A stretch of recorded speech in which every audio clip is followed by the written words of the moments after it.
We need to look into the fractured psyche of the prince himself, and we can only do this through the lens of psychology. What made Vegeta accept Babidi's magic and the unbearable weight of what we call accumulated humiliation and the desperate demand for a psychic reckoning? Someone with a powerful and often fragile sense of self-importance, like let's say in our case, the prince of the strongest warrior race, experiences profound failure, subjugation, or relies on someone they seem inferior, like the clown Kakarot. It doesn't just sting, guys, it feels like it's an existential threat. And it just might feel like every breath Kakarot takes is an insult to Vegeta. And this reaction that Vegeta takes isn't just sadness or anger. It can be often be in individuals intense rage, shame, and a burning need to restore the wounded self that he once knew. And sometimes he needs to do this through drastic and aggressive means. And then you have to couple this with accumulated frustration and the constant, repeated blocking of a primary life goal. So imagine a king that is born to rule, a legendary lineage, immense pride, and suddenly his kingdom is conquered. He's forced into humiliating servitude under a tyrant who mocks his heritage. He escapes, he seeks to reclaim his honor, but he only finds that his efforts are constantly eclipsed by a peasant or by a clown. The peasant hero that decides that he's able to save the king, in our case it's the clown Kakarot, and doesn't save him as an equal, but with a perceived pity that feels like he's been treated as a worthless child.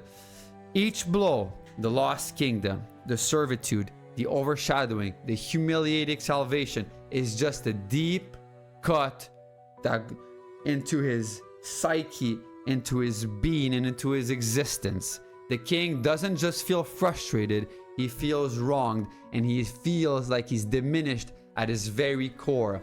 He develops a burning obsession, not just to regain his status, but to erase from history the peasant hero who has become the living symbol of all his failures and humiliations.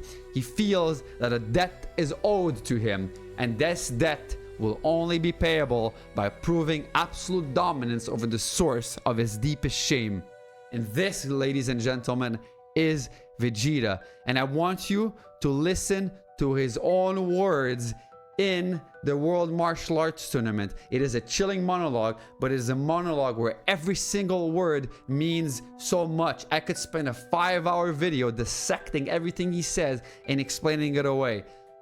So he says, spend your life, rule by another. And guys, this is the injury of living under Frieza's boot on the neck of Saiyan royalty. And this is a constant reminder that he was powerless to stop Frieza, and Goku was the one who saved him, not him. He was actually killed by Frieza, and he had to be saved by Goku. Watch your race dwindle to a handful. And this is probably the biggest trauma for Vegeta. It carries on even to Super and even to Daima. This is the weight of a legacy he feels that he needs to uphold, and that he needs to uphold, especially when you compare him to the clown being Kakarot.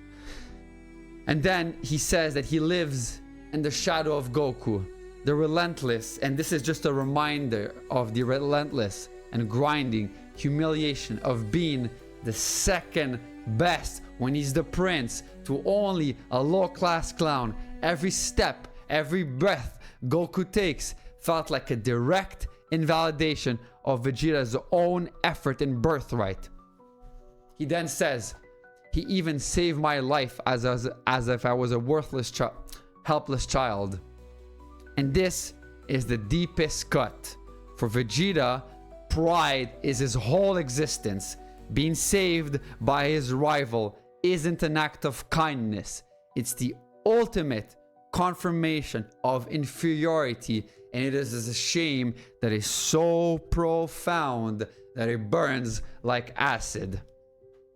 So I want you to reflect on all of these, and I want you to see, and I want you to tell me how these aren't big grievances for Vegeta, but there's a nuance there. These grievances are not separate. They've compounded over the years. It's like interest. You have $100, then you have 3.5%, you have 3% every year, $103, and then you have 3% of 103, and then you have a 3% on this. So it compounds and you make money on money.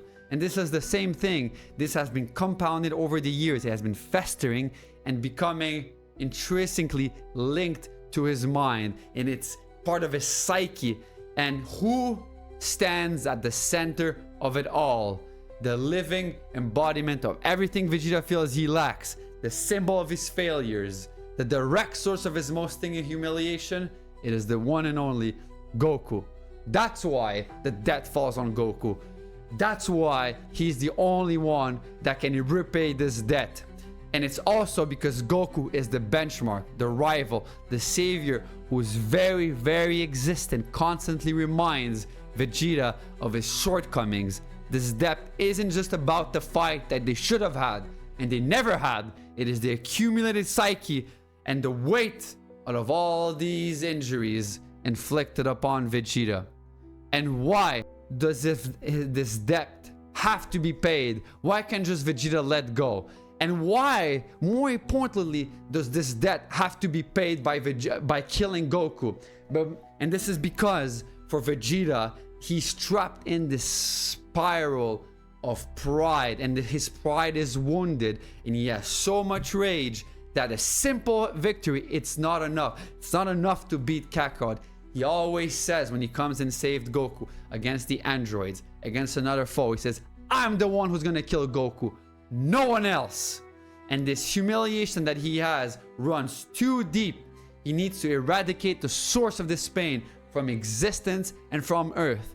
Killing Goku in his sick and tormented mind is the only way to restore his shattered pride absolutely, to destroy the living evidence of his past weaknesses and their shame, assert ultimate control after a life of feeling powerless and second best to Goku, to Bulma, to everyone, to Cell, to Gohan, and to silence the internal voice whispering that he's only second best and sometimes even third best behind Gohan, and to finally fulfill the interpretation of his Saiyan destiny. It's a demand, guys, for psychic annihilation, and the only currency he believes can settle this crushing internal debt is the killing of Goku. And guys, you might accept, now that you've explained all of this, why does Goku just stand there and decide to accept? It's not because he condones Vegeta, even though it goes against everything we've seen, guys, about Goku. This is what's insane.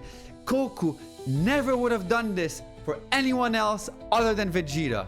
And it's not because he condones Vegeta's evil. It's not because he condones the killing of all those innocent people. It's a moment that is grim, and it's a moment of terrible empathy, horror of confronting Goku, of killing those people. And it allows him, and it allows us to see the tormented soul beneath the M logo on his forehead. And perhaps, and just perhaps, we'll be able from now on to sympathize with this impossible weight that finally broke the almighty Prince of all Saiyans.